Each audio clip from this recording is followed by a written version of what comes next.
Hey, thank you for joining me on another video. This is the second scouting video of the off season. I do a lot of, I wouldn't say a lot, I'd say I go on 4 or 5 scouts during the off season.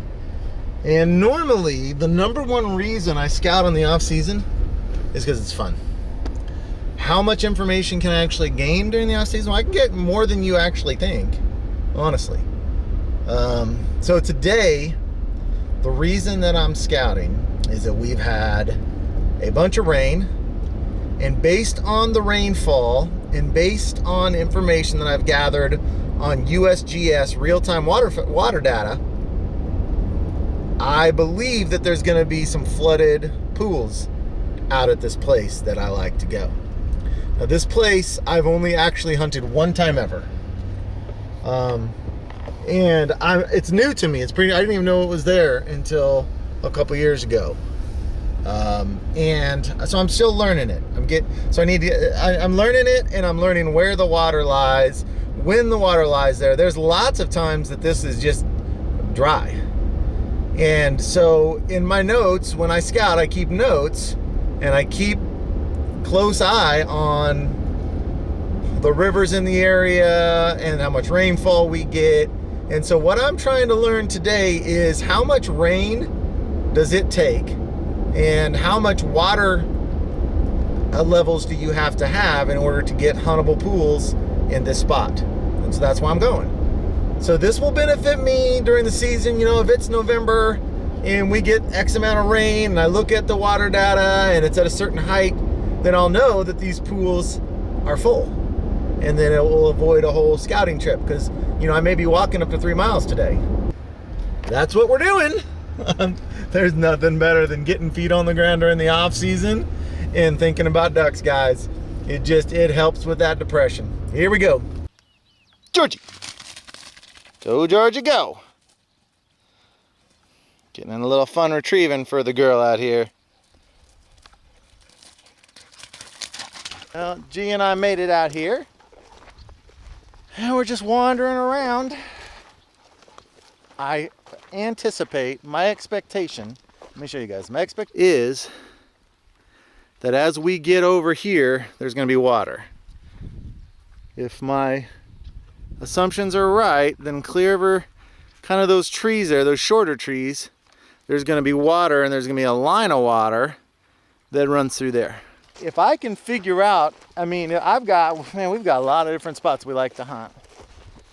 And if I can reduce, sometimes you can't just find the X and find birds. And so there are times where you just have to go. You gotta go and hope that there are birds there, because not all of us can spend every day scouting around, find all the birds. Sometimes you just gotta go. And so if you're the kind of hunter that just has to go, like we are sometimes, a lot of times, we do our best to scout as much as we can, but sometimes you just gotta pick a spot and go. And so if we can equip ourselves with as much information as possible as to where the water is going to be. So let me give you an example. If I come out here and I find some dry ground that is growing up in some kind of duck food, whether it be barnyard grass, which is wild millet, or smartweed, and I know that pool is going to fill if the rain and the water levels around here in the rivers do a certain thing, then let's say, you know, mid-November comes and I'm watching the water levels and everything, and I just have to go hunt somewhere, and I know that patch of duck food has recently just been flooded. Based on this scout now, based on if it's flooded now, I can expect it to be flooded at a different time with similar water conditions in the area. And then you can just go at it and go to it and know that there's water in there, it's freshly flooded. So that's just kind of one example of why I try to get to know these places so well. It's going to increase your success later on down the road. You're going to be more successful if you just spend the time learning these places really, really well. And so this is just another piece of information. I'll get home, I'll write it in my notes, that what I find today, and it'll just be one more piece of information that will help me down the road. Now, last year there was no driving path in here. And this is public land.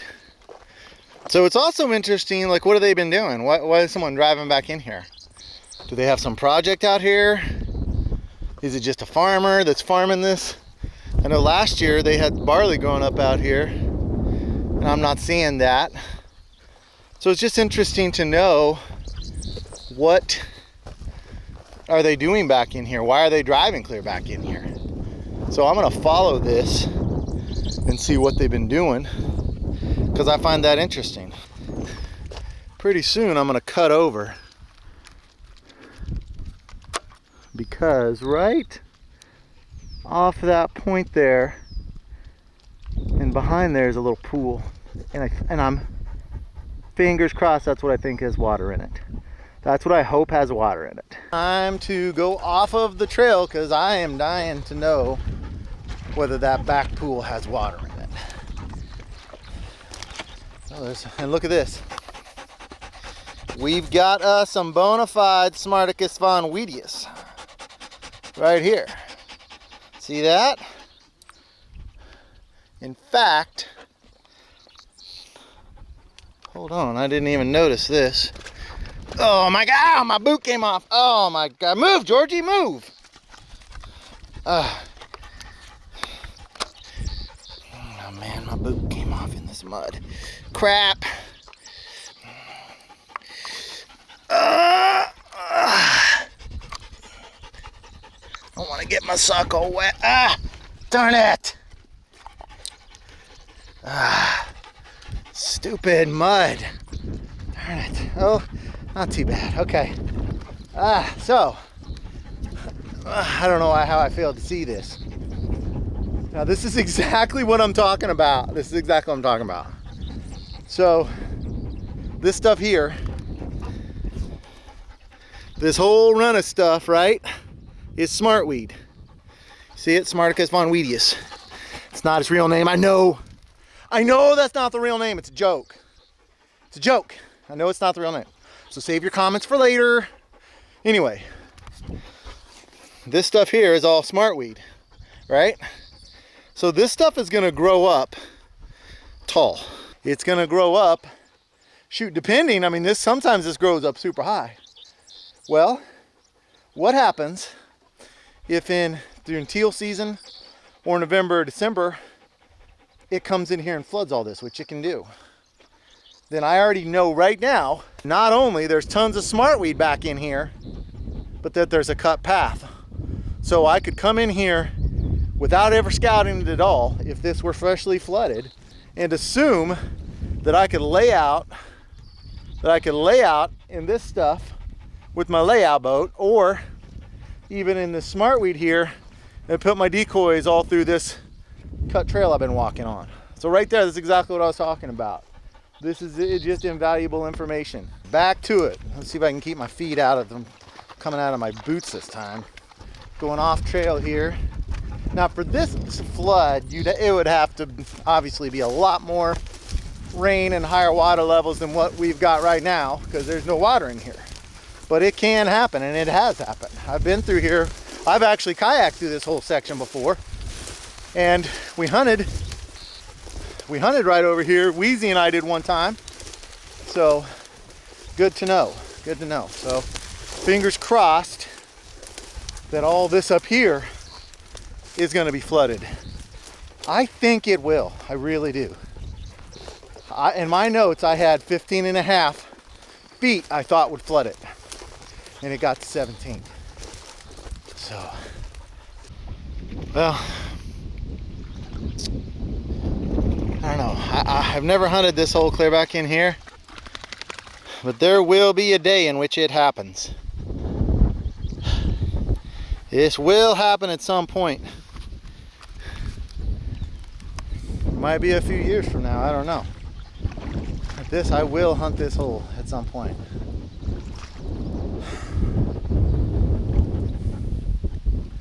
don't really know where to go from here, but there's still plenty of smartweed in here, which is good to know. And just a couple inches of water. I mean, honestly, there's probably enough water in here, definitely enough water in here for teal right now. I'm glad I came back here. You look at this, you've got all this smartweed growing up. I'm glad I came back here. You got all this smartweed growing up, and there's teal water in here. You would never ever in a million years know from the road that this was here with water in it right now. Because when you go to the road, it just looks like complete dry. I'm glad I walked clear back here because there's more water in here than what I thought there would be.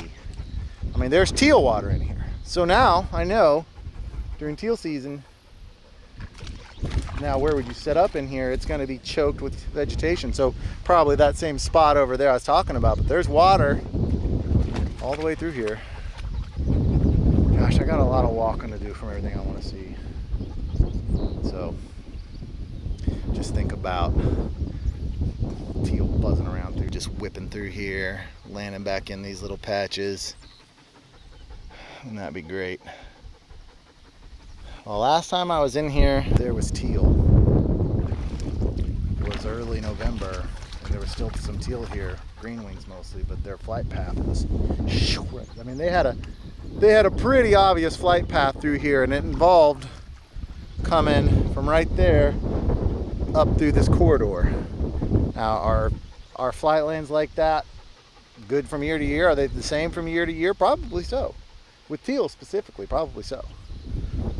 So anyway. Well, I'm back at the truck now.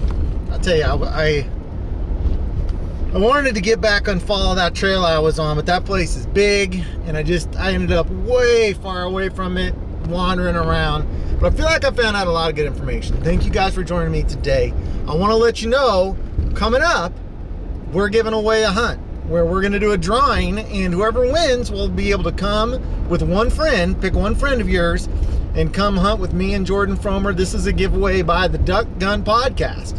And if you want the full details about how to get entered in this hunt and how to have a chance to win it, there's a link in the description below where you can watch a video all about it, and you can get in the enter, and maybe come and hunt with us. So, all right, don't forget to subscribe, and that's all I've got for today. Thank you for watching. Get out there and do some scouting. You won't regret it. It's a good way to spend an afternoon.